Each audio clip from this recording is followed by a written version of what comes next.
अस्सलाम वालेकुम। आज की ये वीडियो उन तमाम यूज़र के लिए बहुत इम्पोर्टेंट है जो किसी भी गिट ऑपरेशंस के केस में आपको GitHub support password authentication was removed का एरर रिसीव होता है। आज की इस वीडियो में मैं आपसे इस चीज़ का प्रैक्टिकली सॉल्यूशन शेयर करूंगा कि अगर आपको ये इशू आ रहा है तो आपने इसको रिजॉल्व कैसे करना है। सॉल्यूशन शेयर करने से पहले मैं आपको मास्टरमाइंड सॉल्यूशंस के इस प्लेटफॉर्म पे खुशामदीद कहता हूँ। अगर आपने चैनल को सब्सक्राइब नहीं किया तो चैनल को सब्सक्राइब ज़रूर कीजिएगा। तो आगाज़ करते हैं। आगाज़ करने से पहले कुछ चीज़ें आपके लिए जाननी बहुत ज़रूरी हैं। उसमें सबसे ज़रूरी चीज़ है कि अगस्त 2021 से गिटहब ने पासवर्ड ऑथेंटिकेशन रिसीव करनी बंद कर दी है। उसके बाद आपने अगर कोई गिट ऑपरेशंस करना है, वो किसी भी किस्म का गिट ऑपरेशंस हो सकता है। अगर आप कोई रेपो पुल कर रहे हैं या रेपो अपडेट करना चाह रहे हैं, किसी भी किस्म का गिट ऑपरेशंस हो सकता है। उसके लिए वो आपको पासवर्ड की बजाय टोकन बेस्ड ऑथेंटिकेशन करानी पड़ेगी। उसका क्या तरीक़ाकार है मैं आपसे प्रैक्टिकली शेयर करता हूँ। चलते हैं अपनी विंडो पर। विंडो पे सबसे पहले ओपन करते हैं टर्मिनल और हम कोशिश करते हैं ये एक गिट रेपो है जिसको हम क्लोन करने की कोशिश करते हैं। सबसे पहले हम अपना यूज़र नेम ऐड करते हैं। यूज़र नेम ऐड करने के बाद आप अपना पासवर्ड ऐड कीजिएगा। जैसे पासवर्ड ऐड करते हैं तो आपके पास रिस्पांस में एक मैसेज रिसीव होता है जिसका मकसद आपको इस चीज़ को हाईलाइट करना है कि पासवर्ड ऑथेंटिकेशन गिटहब ने रिमूव कर दी हुई है। यहाँ पे एक लिंक भी दिया गया है, आप इस लिंक को डॉक्यूमेंटेशन चेक कर सकते हैं।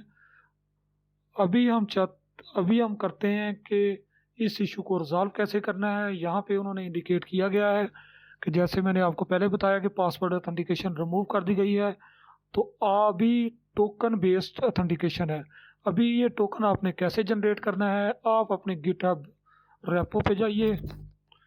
जैसे ही आप अपने गिटहब रेपो पे जाएंगे और गिटहब रेपो में जाने के बाद आप सेटिंग्स में जाइए। सेटिंग्स में आप जाने के बाद लेफ़्ट साइड पे आपके पास डेवलपर सेटिंग आ रही होगी। डेवलपर सेटिंग में जाइए। डेवलपर सेटिंग के जाने के बाद नेक्स्ट पर्सनल एक्सेस टोकन है, यहाँ पे क्लिक कीजिए। यहाँ पे ये टोकन्स आ रहे हैं, टोकन्स पे क्लिक कीजिएगा। यहाँ ऑलरेडी एक टोकन हमने जनरेट किया हुआ है, आप नया टोकन जनरेट करते हैं। न्यू टोकन जनरेट करते हैं, टोकन का नाम देते हैं।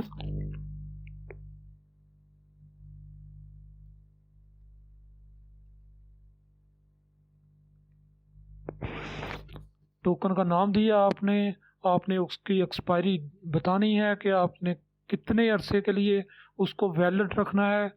उसके बाद आपने गिट के जो ऑपरेशंस इस टोकन के साथ करना चाह रहे हैं आप उसको अलाउ कर सकते हैं। अगर आप चाह रहे हैं कि कोई ऑपरेशंस इस पे डिसेबल हों तो आप उसको अनचेक कर सकते हैं।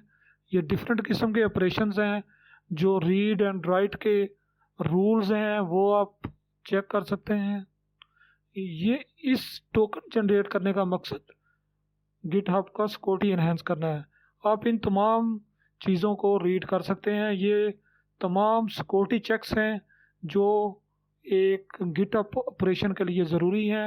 आप गिटहब ऑपरेशंस के लिए क्या अलाउ करना चाहते हैं, यूज़र को अलाउ करना चाहते हैं, नहीं करना चाहते, ये तमाम सिक्योरिटी चेक्स यहाँ पे मेंशन किए गए हैं।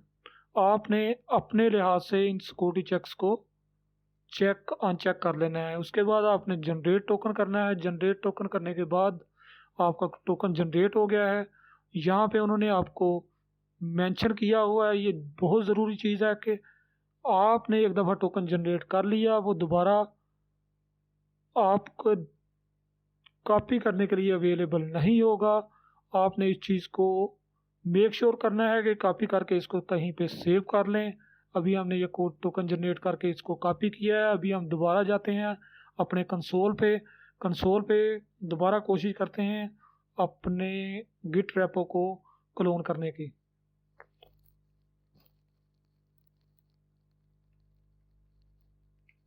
हमने यूज़र नेम इंटर किया और अभी हम पेस्ट करते हैं जो टोकन हमने अभी जनरेट किया है। टोकन ऐड करने के बाद इंटर किया। अभी आप देख सकते हैं कि हमारा गिट ऑपरेशन सक्सेसफुली हो गया है और हमारी जो रेपो है वो क्लोन हो गई है।